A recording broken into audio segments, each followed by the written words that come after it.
Dewan Perwakilan Daerah. Sering torang dengar, tapi kurang dalam perwujudan mungkin Kang. DPD pusat, DPD kan DPD kan itu perwakilan daerah. Oke. Tapi dorang apa dong kerja? Mungkin begitu. Atau mungkin Grey ada yang atau publik banyak mengartikan bahwa DPD dan DPR itu dua hal yang konotasinya sama. Padahal beda. Padahal beda. Daripada orang lama-lama orang langsung tanya Pak Duta DPD RI Perwakilan Sulawesi Utara. Perwakilan Sulawesi Utara. Selamat datang. Ya, selamat datang. Selamat datang Makasih, di Kak. Ya. Langsung saja orang sapa orang pe kawan ini biasa tong panggil Elo. Kebetulan baru di bulan November 2025 kemarin terpilih menjadi duta DPD RI Intelijensia. Mungkin nah ini Elo, mungkin kita deng Grey atau kebanyakan publik menganggap DPD dan DPR itu dua hal yang sama. Nah mungkin bisa ndak Elo perkenalkan diri dulu ke tukang. Oke, boleh. Perkenalkan diri dulu sebelum orang masuk ke pertanyaan. Begitu. Oke. Santai aja Kak. Santai. Ya. Kita punya nama Elo, Duta DPD RI Sulawesi Utara dan juga Duta DPD RI kategori intelijensia. Untuk aktivitas saat ini sebagai mahasiswa di ITS Surabaya. Oke. Ya. Terus sekarang ya lagi libur. Lagi libur kuliah ini kan? Lagi libur kuliah. Semester berapa sekarang Elo? Sekarang baru mau masuk semester 4 Kak kita. Semester 4. Masih Jadi, muda Kak. Perantau lah di Surabaya ya. Nah Elo, kemarin sempat terpilih menjadi duta DPD. Betul Kak. Nah mungkin sedikit ceritakan DP pengalaman DP bagaimana waktu pendaftaran seperti itu. Oke, sebelum kita jelaskan tentang duta DPD mungkin DPD dulu Kak. Supaya orang tahu dong itu DPD apa. Kalau untuk secara DP harfiah mungkin DPD itu kan Dewan Perwakilan Daerah, adalah salah satu lembaga legislatif di Indonesia. Ya, serupa dengan DPR tapi dengan fungsi yang berbeda. DPD itu bertugas sebagai menjaga aspirasi daerah agar bisa tersampaikan ke tingkat pusat. Kalau untuk DP fungsinya sama. Untuk fungsi itu ada 3 juga. Kalau DPR kan ada legislatif, ada fungsi legislasi, anggaran, pengawasan. DPD juga sama, tapi di situ kalau mau bilang terbatas enggak juga. Tapi memang DPD itu hanya sebagai mempertimbangkan. Jadi setelah pembahasan itu dilemparkan lagi ke DPR, dan DPD ini dia kalau mau bilang itu masih terbilang mudah dibandingkan DPR. Itu masih sekitaran 21 tahun. Ya, 2004 ya. Iya, 2004 karena memang DPD ini dia lahir dari setelah reformasi itu Kak, 98. Habis itu ada amandemen undang-undang yang ketiga, baru ada ini DPD dong. Karena dulu kan kalau di DPR itu, MPR dulu itu ada nama utusan khusus daerah. Jadi kayak ada orang-orang setiap daerah itu dipercayakan untuk menyampaikan aspirasi, tapi belum dalam berbentuk lembaga. Ya setelah itu ya setelah pertimbangan dibentuklah ini DPD. Dan kalau DPD ini memang tadi Kak bilang itu mungkin sama dengan DPR itu sangat berbeda, karena kalau DPR itu kan dia mewakili rakyat secara nasional dong. Kalau untuk DPD mewakili memang tok daerah. Karena memang dia tuh dari segi pencalonan tuh beda. Kalau DPR itu kan kalau orang tahu dari politik, dari partai politik. Ya.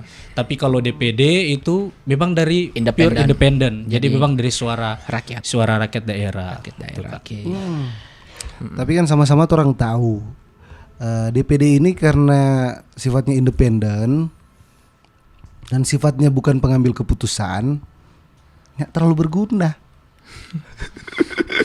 Menurut kita keyakinan Kak. Betul. Nah, kita boleh, kalau kita boleh kasih analogi terus kita bertanya Pak Elo ya. Sama deng orang ada dua, pernah lihat tuh ada dua bapak-bapak main catur. Nah di belakang ada orang yang Bapak Uni. Tuh, Bapak Lia, dia Bapak Uni. Nah itu DPD itu. Tapi kasih komentar. Salah dibilang kayak ini. Sedangkan yang pengambil keputusan tentu saja orang yang bermain. Dalam hal ini DPR sebagai legislatif, pemerintah sebagai eksekutif. Makanya di kalangan beberapa kalangan masyarakat banyak sekali yang memang bertanya-tanya ini DP guna ini memang apa Nah, gitu Dang. Oke. Nah, mungkin kita mau minta pendapat dari Pak Elo. Kita analogi tadi setuju atau nyanda? Oke. Jadi begini Kak, ya karena memang ya banyak hal itu terdengar di masyarakat Dang. Sehingga memang duta DPD ini dibentuk karena memang orang ini akan menyampaikan bagaimana peran sesungguhnya dari DPD itu. Kalau mau dibilang tadi analogan seperti itu, mungkin kita juga mungkin sedikit kurang setuju karena memang kalau mau bilang ada yang bilang DPD ini kurang berguna, sebenarnya gini Kak. Di Indonesia kan ada beberapa pulau, ada beberapa provinsi dan setiap provinsi itu DP kebutuhan daerah itu berbeda. Contoh kita kasih analogi begini, Maluku Utara dan Sulawesi Utara itu dari segi pengolahan sumber daya alam itu berbeda. Kan kalau dari Sulawesi Utara komoditas kelapa itu jadi unggulan, sedangkan di Maluku Utara itu mungkin di pertambangan toh. Nah sehingga ketika DPR ini mengambil kebijakan, ya mereka kan karena mewakili secara nasional jadi bisa saja itu dorang menyamaratakan sehingga cara untuk bagaimana setiap daerah ini memiliki kebutuhan yang berbeda supaya bisa dapat terfasilitasi dari DPD. Karena sejatinya kalau pembangunan sejati itu memang harus memperhatikan kepentingan daerah. Nah, karena DPR itu tidak bisa memfasilitasi itu semua. Ya, sehingga dari DPD ini walaupun memang kalau dianalogikan seperti pengamat pemain catur bisa dibilang seperti itu, tapi ya seperti yang kita bilang tadi, mewakili kepentingan daerah yang DPR itu tidak bisa memfasilitasi. Karena kan memang dari dasarnya itu mewakili aspirasi kepentingan, karena setiap daerah itu memiliki kepentingan yang berbeda, yang tahu itu ya senator ini kok orang senama DPD ini sebagai senator. Oke, banyak konotasi negatif di luar sana yang menilai bahwa tugas dan fungsi DPD RI itu dapat dikatakan kurang. Nah, saat ini Elo sebagai duta DPD RI secara tidak langsung menjadi tombak utama dari eksistensi DPD RI di masyarakat, atau kurang lebih ya dari segi pekerjaan, kinerja dan lain sebagainya dari DPD RI ini Elo yang selalu harus mempromosikan. Karena di balik konotasi negatif ini, kenapa Elo, orang tahu lah konotasi negatif tentang DPD RI. Nah, kenapa Elo sampai tertarik mau ikut ini duta DPD RI, sedangkan orang tahu banyak stigma negatif yang menyerang DPD RI. Oke. Gitu. Ini lebih ke motivasi lah. Nah, tadi kan pertanyaan juga di pertama kenapa mungkin pengalaman ya. Sebenarnya jujur kalau dari kita sendiri waktu ikut itu juga memang sangat struggle karena waktu itu juga waktu pas pendaftar itu kan demo terkait tentang DPR. Sehingga sini masih agak Agustus Kang. Iya, kayak ibaratnya Dang masih bara-bara Dang. Karena memang sebenarnya beda, tapi di mata masyarakat itu ya sesuatu hal yang sama Dang. Sehingga karena memang kita pikir ada sesuatu yang kita bawa. Karena kita ikut duta DPD ini bukan semata-mata untuk kita penama sendiri yang mau naik Dang Kak. Tapi memang karena keresahan, walaupun kita mahasiswa di luar daerah, tapi menurut kita ada beberapa masalah di Sulawesi Utara itu yang belum terdengar sampai ke tingkat pusat Dang. Sehingga memang kalau mau kita memang ada anggota DPD, tapi dibandingkan dengan masyarakat Sulawesi Utara itu yang ada 3 jutaan lebih dan anggota DPD itu cuma 4, memang ya tidak bisa terfasilitasi semua. Sehingga dari situ kita berpikir apa sih yang akan apa yang tapi kontribusi Dang untuk tapi daerah sendiri. Dari situ kita mantapkan dia untuk daftar duta DPD. Karena selain pertama membantu sebagai gengsi juga toh, kita peduliin tapi daerah, bagaimana kita mewakili tapi daerah, banyak hal-hal yang mungkin belum terdengar sampai ke tingkat pemerintah provinsi pun kurang dengar, bahkan anggota DPD pun yang memang tidak dengar sama sekali. Nah di situ orang peperandang sebagai duta DPD. Dan selain itu ya tadi banyak orang yang salah kaprah di DPR DPD karena memang secara fungsi itu memang terbatas, hanya sekedar memberikan pertimbangan. Karena sebenarnya ya tadi kita bilang kepentingan itu tidak lupa memperhatikan kebutuhan daerah. Harus betul kebutuhan daerah ya. Cuma kadang begini, kita selalu percaya politik itu politik kepentingan. Menurut kita kepercayaan politik itu kepentingan. Bagaimana ini DPD memposisikan diri di Senayan, mengawasi DPR dan mengawasi pemerintah, sedangkan DPD ini orang-orang yang tidak berpartai. Sedangkan yang ada di DPR RI yang menjabat di kepemerintahan banyak kan orang-orang partai. Nah, keputusan-keputusan yang ada di DPR itu yang terjadi di DPR yang keputusan yang yang menjadi undang-undang itu kebanyakan kepentingan elit politik. Kepentingan 1-2 partai. Nah, bagaimana ini DPD ini memposisikan DP diri mau mengawasi sedangkan dorang memang sama sekali tidak di dalam partai. Oke. Salah satu juga motivasi yang terselubung dari kita ya. Karena kenapa kita suka di DPD karena kita nih mau terafiliasi dengan politik manapun. Nah, kenapa kita suka DPD karena itu walaupun tadi memang beberapa kebijakan itu memang berdasar dari elit politik dari partai. Karena kan kalau DPR sana fraksi ini harus setuju, fraksi ini gimana. Tapi kalau DPD kan memang secara ini sebagai independen dong. Nah, tapi dari sisi ini DPD sebenarnya punya kedekatan besar dengan masyarakat. Karena kalau DPR di sana kan dorang harus biasakan harus persetujuan fraksi. Tapi kalau DPD kan ya berfraksi dengan masyarakat. Turun langsung. Malahan DPD itu punya eksistensi yang kalau untuk memperjuangkannya itu bisa dekat dengan masyarakat. Jadi apa yang masyarakat bilang itu bisa langsung ini ibaratnya DPD langsung care begitu dah. Langsung peka kalau misalnya ini dari suara masyarakat. Jadi tidak ada kepentingan manapun yang politik manapun yang mau campur ya. Memang walaupun secara itu ya keputusan memang dari sana tapi itu bisa betul menarik kalau ada bilang kita begini DPD bisa lebih bisa lebih dekat dengan masyarakat. Tapi kita mau tanya boleh ndak di Sulawesi Utara ini ada 4 anggota DPD, apa kira-kira perbuatan yang dorang 4 ini pernah backing karena kita nggak pernah dengar yang memperjuangkan suatu isu atau sesuatu yang ada di daerah Sulawesi Utara. Oke. Kalau di Sulut ada 4 anggota DPD. Nah, ya tadi mereka tuh banyak bermain tentang bagaimana mengawal terkait RUU. Nah, sekarang dorang juga sedang memperjuangkan RUU kepulauan. Jadi bagaimana orang-orang masyarakat di kepulauan itu bisa merasakan fasilitas yang sama, kebijakan sama dengan kabupaten lain. Nah, selain itu ini kan DPD ini kan bukan baru 5 periode ke belakang tuh. Itu ada sudah sekitaran 20 tahun. Nah, orang wakil-wakil di sana juga sudah banyak memperjuangkan terkait tentang pemekaran daerah kabupaten kota yang ada di Sulawesi Utara dan juga terkait infrastruktur dan sebagai tentang pengolahan sumber daya alam. Kemarin juga pernah ada senator itu yang memperjuangkan tentang harga kopra.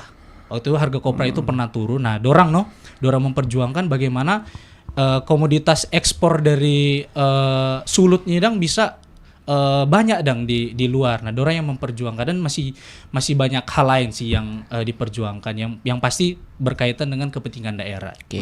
Nah, DPD RI ini kan sering dinilai oleh masyarakat lebih sering memberikan pertimbangan dibanding keputusan mungkin. Nah, bagaimana selaku Elo sebagai duta menyikapi hal tersebut? Tadi kan pertimbangan yang diberikan DPD itu ibaratnya ya namanya mereka juga salah satu lembaga, satu lembaga tinggi negara juga masuk lembaga tinggi negara. Jadi walaupun mereka cuma dikasih dikasih sebagai fungsi pertimbangan, tapi ibaratnya tadi yang kayak kita bilang tadi, namanya itu mereka tuh berfraksi dengan masyarakat. Jadi walaupun mempertimbangkan kalau misalnya ada kebijakan yang memang menurut DPD itu kurang, DPD akan tetap bertahan dengan bertahan dengan prinsip tersebut. Jadi kalau misalkan enggak bisa ini, ya ini kan dari hasil turun dari reses ke masyarakat dan ini masyarakat langsung sampaikan. Jadi ini yang orang harus pertahankan. Ya dari DPR juga harus mempertimbangkan itu.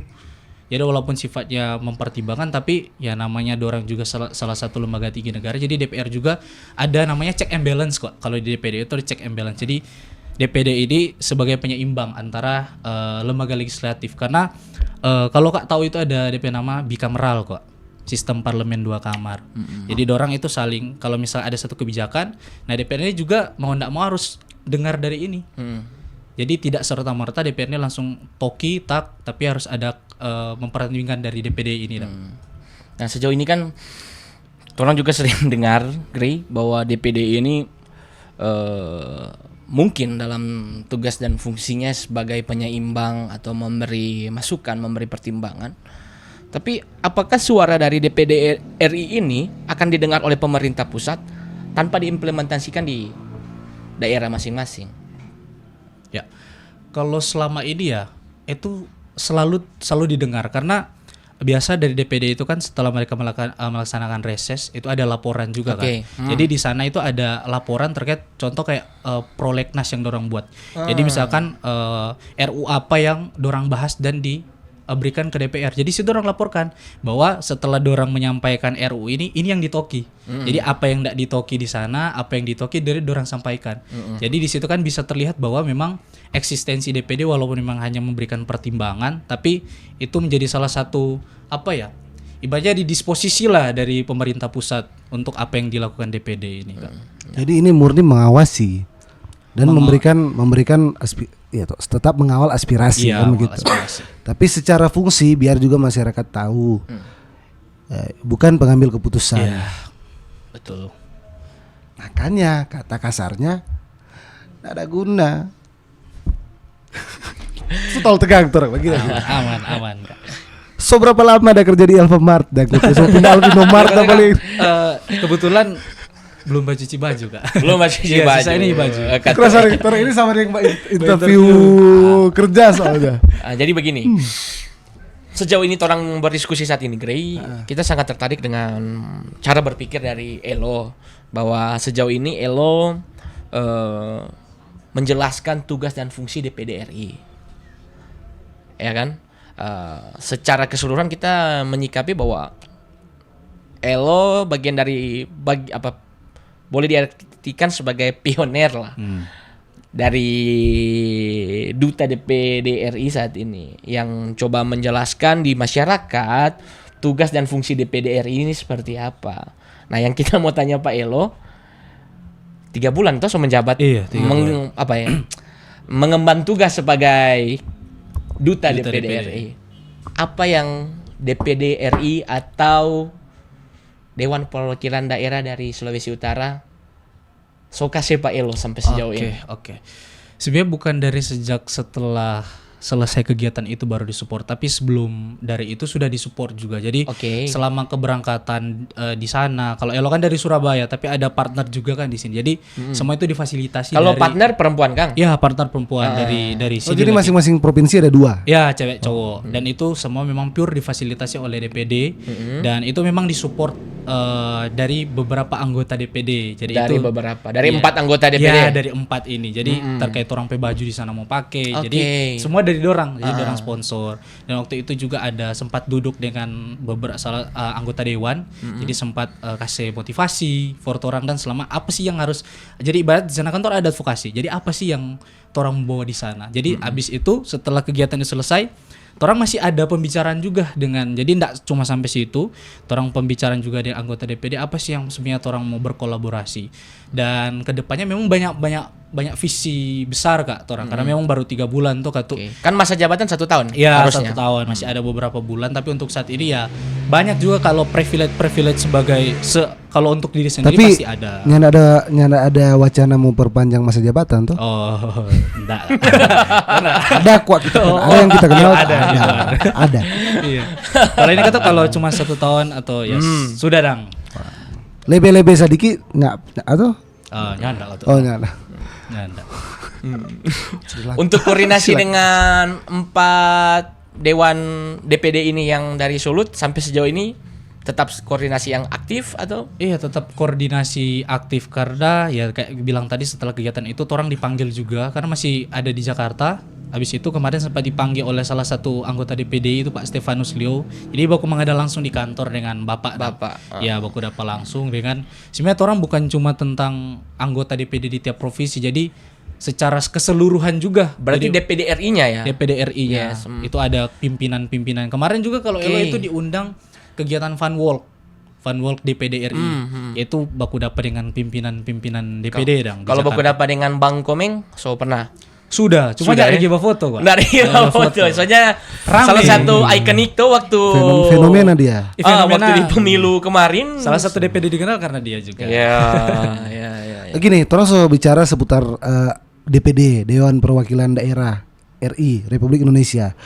Kita mau gini, tentu saja Elo yang ada di DPD sebagai duta punya tugas dan tanggung jawab dong. Apa Elo tugas dan tanggung jawab? Oke, kalau tugas tanggung jawab itu pertama Tora itu menyampaikan bagaimana peran dan kelembagaan fungsi DPD yang memang selama ini kan tadi dibilang kurang terdengar di masyarakat karena kurang terdengar tong saya dengar. Oke. Nah, itu yang pertama. Terus yang kedua yang namanya Dewan Perwakilan Daerah. Jadi walaupun Torang sebagai duta, jadi bukan cuma sampaikan peran DPD tapi Torang juga harus peka dengan Torang permasalahan di daerah. Jadi selayaknya bagaimana seorang anggota DPD, bagaimana eksistensi DPD. Jadi gitu Torang. Ya Torang penghubung informasi antara DPD dan masyarakat, antara masyarakat dan DPD, atau masyarakat dengan pemerintah, begitu Kak. Soalnya begini, Elo juga DPD ini walaupun kesannya tidak ada tidak terlalu berguna nampak, tapi biar bagaimanapun sangat jarang terdengar anggota DPD yang korupsi. Iya. Sadar nggak sadar ya? Iya kan? Iya, sadar iya. tidak sadar. Betul Kak. Kita mengikuti. Iya. Makanya mungkin walaupun ada sensitif, ada sentimen, tapi tidak terlalu sentimen. Iya. Tidak seperti tong bicara anggota-anggota dewan Pada umumnya.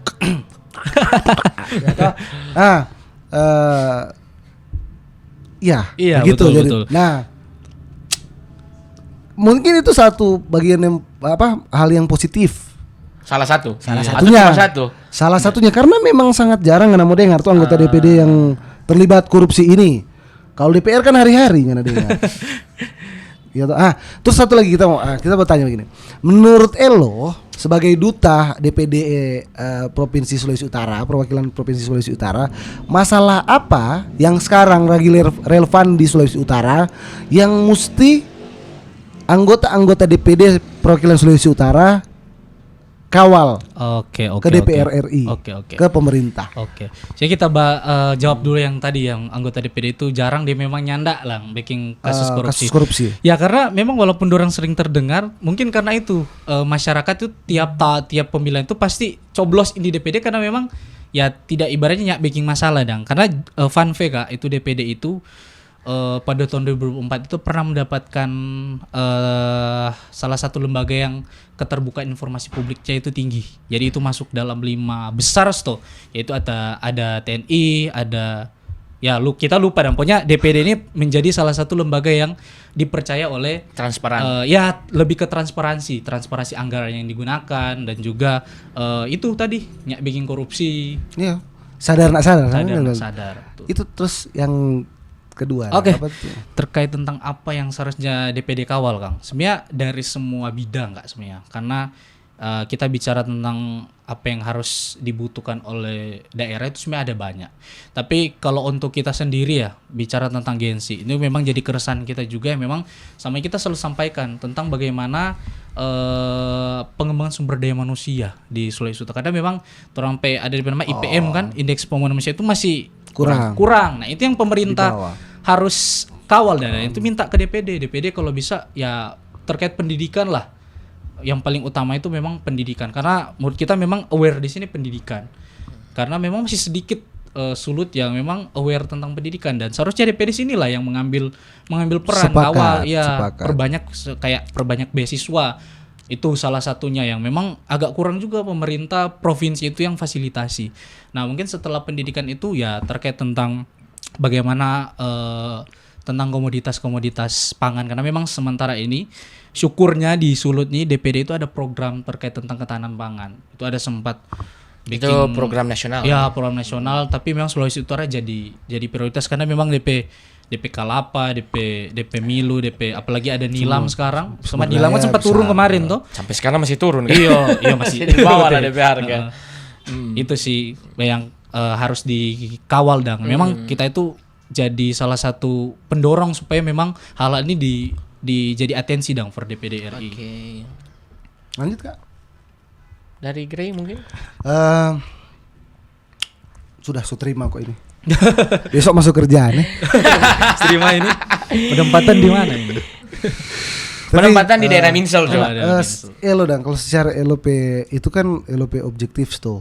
Kan tadi yang masalah Gen Z Iya, dengan betul. dengan apa yang IPM rendah. Iya. Tapi maksudnya begini Wak, kita sebenarnya terlalu jauh beda dengan oknum-oknum anggota DPRD yang hanya kerjanya cuma duduk buat rapat. Jadi kebanyakan rapat. Sedangkan begini contoh reses DPD DPR itu punya yang namanya reses. Jujur kita sampai sekarang, kita pribadi kita tidak pernah melihat ada dewan yang datang turun reses. Mungkin satu, kalau mungkin itu bukan dorang kesalahan, mungkin bukan juga kita kesalahan karena kita tidak pernah lihat. Iya, mungkin. Tapi kan sekarang ada yang namanya media sosial. Kita rasa semua anggota DPD itu kan paham sekarang ada namanya media sosial. Pergunakan dengan baik itu. Kasih tahu kalau ini kerja aku lagi. Betul. Kayak gitu. Kadang-kadang Atau mungkin Grey saat reses ini cuma orang-orang pilihan tertentu yang ikut dalam berpartisipasi di kegiatan. nyanda begitu, nyanda itu nyanda. Itu nyanda. Nyanda. Kan kita tanya kalau atau mungkin nyanda begitu gak? enggak begitu ya. Nyanda. Nah, mungkin kalaupun itu seandainya terjadi. Orang enggak begitu. Kalaupun itu seandainya terjadi, Begitu. bagaimana Elo menyikapi hal itu? Atau sebagai Gen Z yang berpikir berani, spekulan, ya kan? Elo kan tahu bersama bahwa ya mungkin problematika yang terjadi di masyarakat saat ini sama dengan Grey bilang itu kan bentuk dari keresahan masyarakat. Iya. Bahwa saat reses kurang kelihatan atau tidak berdampak langsung ke beberapa masyarakat harusnya menjadi menjadi tujuan utama atau fokus dari reses ini. Nah, bagaimana Elo sebagai duta atau mungkin tujuannya Elo lah untuk menyikapi hal-hal tersebut? Oke. Mungkin pertama terkait tentang reses tadi. Jadi sebenarnya DPD itu Dora ada reses ada reses dengan kemarin itu sempat ya kita tahu DP reses ke mana itu selain ke masyarakat itu dorang perbanyak di pemerintah karena kan memang ya mitra dari DPD ini memang banyak audiensi dengan Pemda dengan Pemprov. Jadi kebanyakan dorang ke dinas. Jadi kayak kunjungan ke misalkan kabupaten ini apalagi kemarin kan undang-undang RU Kepulauan. Jadi dorang memang datang ke kepulauan. Jadi itu bentuk salah satu reses dorang. Jadi mendengar masyarakat di kepulauan apa sih yang dibutuhkan. Jadi memang di sini sebenarnya kan tadi kita bilang 3 juta masyarakat Sulut dibanding dengan 4 anggotanya pastinya tidak akan terfasilitasi semua. Jadi memang dorang itu ada DP nama list prioritas. Saya mau reses kemana, apa yang dorang, apa ya topik apa yang akan dorang bahas, sasaran apa itu yang dorang akan utamakan duluan. Dan kalau misalkan memang kita juga sebagai anak muda, sebagai Gen Z, ya kita juga harus minta keterbukaan itu toh. Pokoknya reses di mana, ini buktinya apa kita masih ada, misalkan ada masalah-masalah, ini mau datang dengar dong. Nah itu mungkin salah satu ya keterbatasan anggota DPD lah. Nggak bisa menyangka semua. Nah sebagai Gen Z kita juga harus bijak. Jadi kita DM dorang pe Instagram bisa atau ada dorang pe kontak kita sampaikan yaitu tetap dorang akan dengar begitu walaupun memang dorang nggak datang langsung misalkan tapi kampung gitu sih Kak. Ke anggota DPD-nya. Tapi sebagai duta provinsi duta DPD otomatis dorang so tahu anggota keberadaan toh. Betul. Nah ini. Biar begini, kalau ada apa-apa tolong disampaikan. Iya. Aspirasi yang paling cepat mau sampai ke orang yang terdekat. Iya, betul. Nah, begini. Tadi Elo sempat orang tanya bahwa keresahan atau yang menjadi masalah yang Elo lihat di Sulawesi Utara saat ini itu salah satunya pendidikan. Kalau yang kita dengar tadi dengan reses-reses yang sejauh ini yang mengikuti program pemerintah atau program yang telah dirancangkan oleh DPD RI itu yang wilayah kepulauan. Secara tidak langsung itu berbanding terbalik. Ya kan, berbanding terbalik dari keinginan dari Elo yang harus memprioritaskan pendidikan agar generasi muda di tiap daerah harus maju, harus berkembang. dan dengan reses-reses atau program yang dipaparkan oleh DPD RI.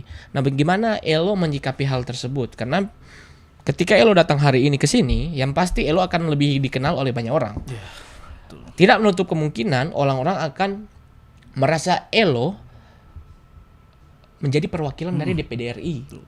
Nah, bagaimanapun dan bagaimana Elo akan menyikapi problematika atau keinginan atau kemauan atau masukan dari masyarakat untuk kemajuan Sulut, untuk DPD RI, dan bagaimana Elo akan mensinkronisasi Elo sebagai duta dan Dewan Perwakilan Daerah. Untuk apa yang kita bisa buat sekarang, nah kalau kita kan, orang kan duta DPD itu ada program sendiri. Kalau kita ada beberapa program Sabua. Sabua apa itu? Suara aksi buat Sulawesi Utara. Jadi suara aksi buat Sulawesi Utara. Itu ada salah satu gerakan yang kita buat. Jadi itu sebenarnya bilang rumah aspirasi kok. Sabua tuh. Jadi Sabua itu kan rumah orang tahu aspirasi ya. Rumah kecil sederhana, tapi dari Sabua ini akan timbulan ya, ide, kreativitas. Iya, jadi setelah ini tak pikir no Kang. Genset. Tapi jadi baby boomer, so nak tak pikir. Tak pikir. Gue udah pikir-pikir lagi. Jadi itu bagus itu betul. Sabuan loh. Ada aspirasi dari tamang-tamang, ada dari aspirasi dari masyarakat. Jadi terkait sinkronisasi boleh dari Pak kita. Jadi dari kita program itu kan orang juga ada komunikasi yang intens dengan anggota-anggota DPD. Jadi setelah mungkin orang sekarang kan kelar reses, jadi balik ke masa persidangan lagi. Jadi ya dari orang duta DPD, dari orang proker ini, ketika ini aspirasi ada petorang dalam Sabua ini, orang boleh sampaikan pada orang. Jadi Pak, Bu, ini ada beberapa list yang ada list aspirasi yang ingin disampaikan. Tuh. Sabua ada DP akun media sosial? Belum, Kak. Baking Jo. Kalau enggak semua baking. Iya, semua baking. Habis ini semua baking. Kalau ini enggak daftar, kita semua daftar. Sebenarnya orang ada proker nasional itu. Jadi orang duta DPD itu satu hari satu aspirasi. Oh, keren sih harusnya. Ya, jadi tapi begini, apalah arti sebuah aspirasi ketika tidak diimplementasikan, Pak? Ya kan? Jadi harusnya yang menjadi aware. Ketika orang lihat harus menjadi perhatian, menjadi orang semua saat ini, bagaimana ketika segala aspirasi itu harus diimplementasikan dalam betul. bermasyarakat dan dalam segala kebijakan dari DPD RI. Ya kan? Nah, mungkin tujuan dari sekarang Elo ke depan setelah mengemban tugas sebagai duta DPD RI, sebagai duta intelijensia, Kang. Apa tujuan dari Elo sekarang ke depan untuk di sisa-sisa masa jabatan saat ini? Dan harapan mungkin terbesar dari Elo untuk ke depan, baik untuk orang daerah Sulawesi Utara, baik untuk orang Dewan Perwakilan Daerah, dan untuk generasi-generasi Gen Z pantaran dengan Elo. Pertama kalau untuk DPD ya, jadi mungkin setelah ini dengan adanya keberadaan Elo dengan teman-teman, karena juga teman-teman kita juga sangat bersyukur ada di keluarga ini, karena dari situ Kak, orang dari teman-teman 38 provinsi ini ternyata kita bisa lihat permasalahan di setiap daerah apa aja. Jadi suara-suara kecil yang dari tiap daerah, dari pelosok-pelosok daerah itu bisa terdengar, sehingga dengan adanya duta DPD ini masyarakat lebih tahu peran dan fungsi DPD itu apa, dan masyarakat juga lebih aware. Ternyata permasalahan ini bukan cuma di orang daerah, tapi ada daerah-daerah lain, sehingga bisa membuat awareness masyarakat itu meningkat. Jadi bagaimana ya ini DPD ini lembaga, jadi pergunakan DPD ini karena orang suka sih, karena kan kurang terdengar, orang susah dengar. Baik kalau orang susah dengar, masyarakat boleh mempergunakan ini DPD. Terus yang kedua terkait tentang daerah, memang kita harapan dengan kita jadi duta DPD ini sebenarnya bukan karena supaya kita pengen nama naik, enggak. Karena bukan untuk tapi nama naik, tapi kedepannya kita harap akses yang teman-teman di kota dapat itu daerah juga dapat. Listrik yang mati di kepulauan sana, di antara kota Manado yang tiap malam itu bergema DP listrik, daerah kepulauan juga bisa dapat. Akses internet yang dari kota dapat, dari ujung ujung pulau dari Miangas kan, dari Miangas sampai Boroko sana bisa merasakan. Jadi bukan cuma terpusat di salah satu daerah. Jadi kita harapkan dengan adanya kita, dengan teman-teman juga bisa menjadi awareness untuk pemerintah juga dan juga DPD, agar ya apa yang orang masyarakat Sulawesi Utara yang dirasakan sejak bertahun-tahun itu ya cukup di sini.